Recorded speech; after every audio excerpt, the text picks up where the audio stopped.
Alright. Hey guys, my name is Hap, and if I sound a little different, that's because I am talking through my phone's microphone. It's gonna be an absolute pain to time this right with the recordings that I have set up on my computer, but I am at least gonna try. Regardless, this is the XM551 Sheridan, the Tier 10 American light tank. I must admit I am not good at light tanks. I do like them, but I am generally pretty poor in playing them right. And the Sheridan, man, it's probably not anywhere near my favorite light tank. Granted, when it works, it is pretty fun, but a lot of the time it just doesn't do the job you want that well. So, are there any reasons it doesn't do that well for me? Of course there are. And the main reason, at least for me, is the gun. How would I describe the gun? Well, if I had to summarize it with one sentence, it'd be this. I wish this tank had a 105mm. This thing has a 152mm. It is a short-barreled 152, but it has pretty decent shell velocity regardless.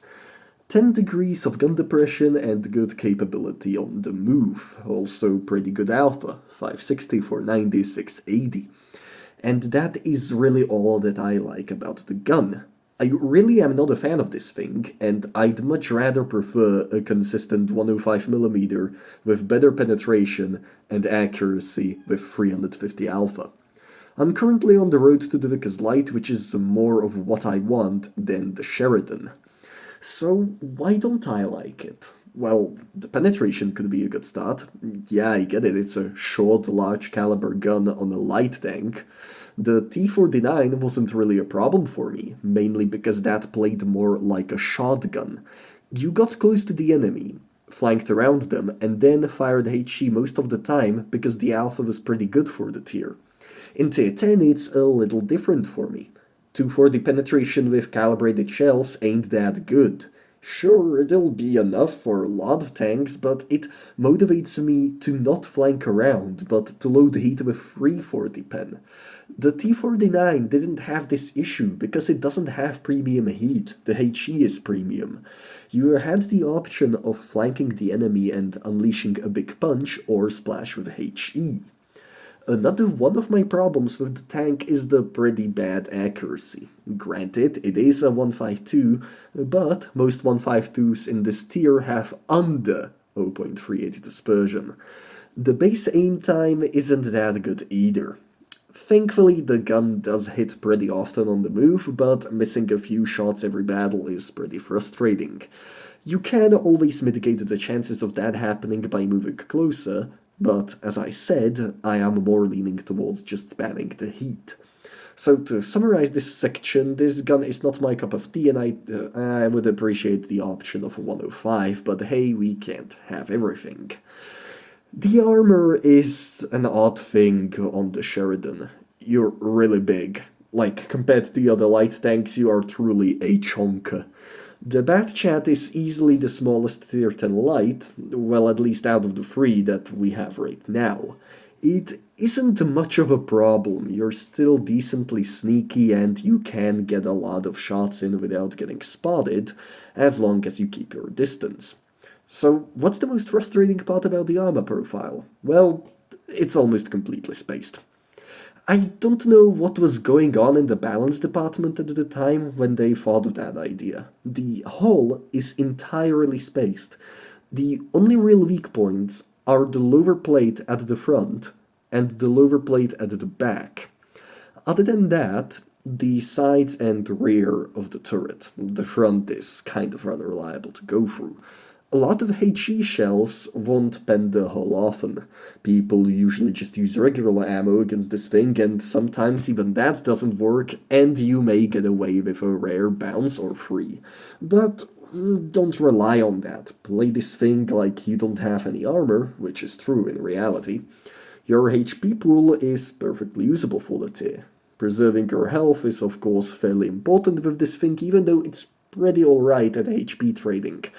I wouldn't recommend trading damage too much as your alpha can be fairly inconsistent. The mobility is very good. People complain the Sheridan is too slow after the mobility nerf sometimes, and I really don't think that's the case. This is still easily a very swift tank when it wants to go fast.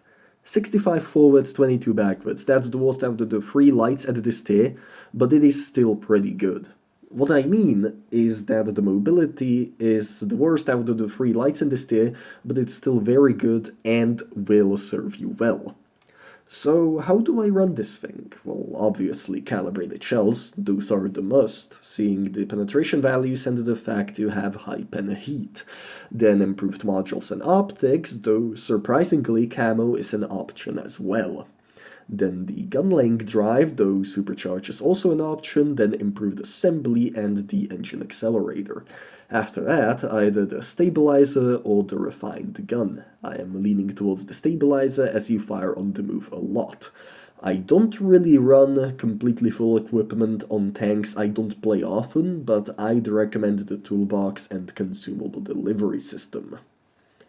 So what are the pros and cons of the Sheridan then? Well, for the pros, high alpha, great mobility, trollish armor profile, and great gun depression. And the cons? A long reload, low AP penetration, and trollish accuracy. So what's my verdict on it? Get it. I'm more of an exception than the rule with this line. The entire line is pretty decent, and if you want to play some fun tanks, this is the line to do. I didn't like most of the line, and that's rare for me, but I recommend looking at more people about this line if you want to get the Sheridan. I said the word a lot. So, as our first replay, we have the one and only No Hentai No Life, or No Ban No Life, because the guy got a rename notice shortly after this replay. No Hentai is a man of many talents, most of which include salt, and even more salt, especially Himalayan salt. I guess that is his favorite, as you can see right here. However, he does show us how to play the Sheridan relatively effectively. This isn't like an ace masterclass or anything, but it just about shows how I kind of try to play the Sheridan.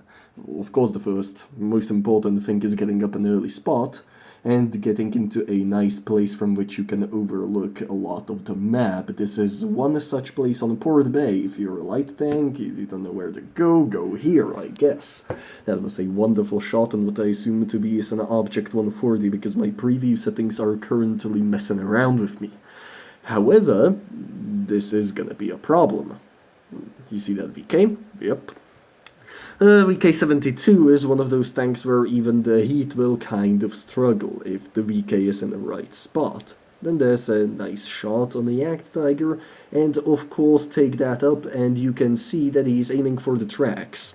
You know, it's kind of important for a light tank to make other enemy tanks stay in one spot, so you can get in some nice juicy assistance damage. This Kranvan is just way too aggressive, he's already getting nuked.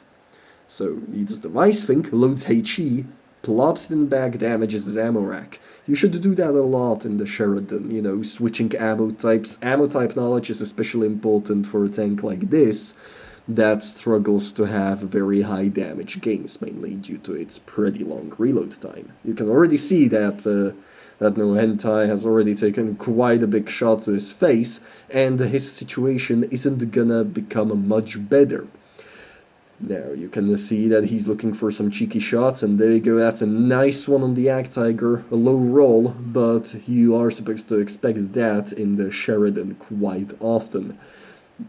And oh dear me, that is not a very good spot. Now what he's gonna do is to get a cheeky shot on the VK, dodges the Kranvan, and he's still trying to turn this around. Well, the 183 isn't exactly happy. Now there's the problem of the Kranvan. He doesn't exactly want to get nuked, but the Kranvan messes up another shot. So, you know, good for him. And then he keeps going and misses it again. And honestly, if the Kranvan did his right job, he probably would have tore a huge chunk of health off of No Hentai here. But that's the Kranvan down.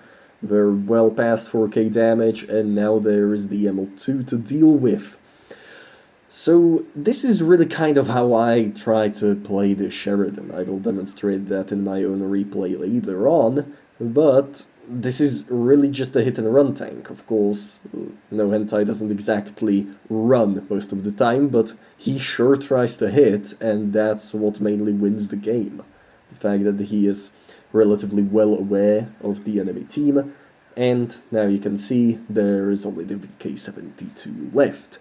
And the VK-72, that guy is basically already done for. A nice shot there. I would have honestly just gone for a ram just for fun, but knowing this, I wouldn't be surprised if it went into a loss afterwards. But hey, that was a nice battle.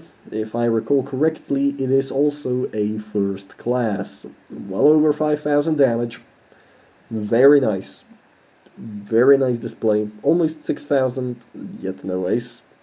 That's a shame. Then again, the XP isn't exactly that high. Anyways, I will see you. Right, so the second replay is from yours truly, of course. We are on what I assume is Oasis Palms. I cannot quite remember most of the map names very well. And this is what I think is a pretty good masterclass on how to play this tank right. And speaking of going right, we are going right. Much unlike some of the members of our team, this could have also proven to be quite a humiliating defeat, weren't it for the fact that I got fairly lucky later down the line. So as you can see, I'm trying to take up a very aggressive spot initially. I usually wouldn't recommend this, but early on spots are pretty important for the outcome of a battle. You need to know where the enemy team is going. That 4005 almost smacks me, and dear me, there's the M60. This was already an important position. I'm already relocating to try and hit the M60 while I still have the time. There is no reason to wait for the 4005 to come out of the tune. I see so many people just using tunnel vision for absolutely everything. Don't do that. Now I am still staying relatively still, but I still try to get a nice shot in every now and then. This tank is what I consider to be a prime example of a hit-and-run tank. It isn't exactly made for that job, mind you, but I believe it is a prime example on how to play the thing, I suppose.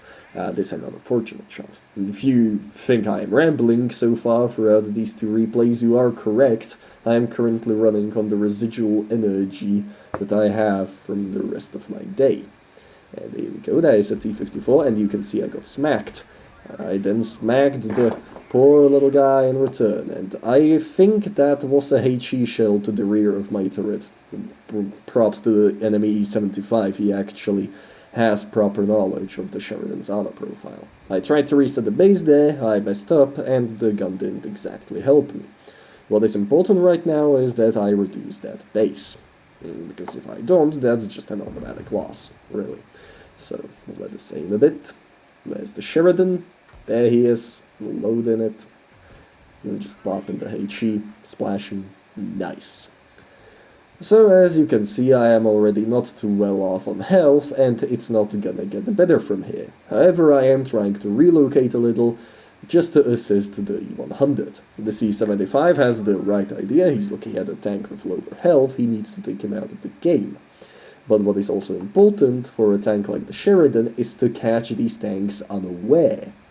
You want to catch them unaware, and hear me out for this, just so you don't get smacked in return. Now this sounds pretty obvious, I suppose, but let's be real, most of the player base probably doesn't know how to do that, and that is a nasty shot. You can see that I lost my commander and my gunner, and now I am basically not too accurate. However, I still have a good opportunity to smack something. Here we go, that's the crew restored, and there's the chieftain. Nice. That probably was a little bit too lucky. But anyways, I can see that the Actpan 100 is finally there. And with that, the game is pretty much over.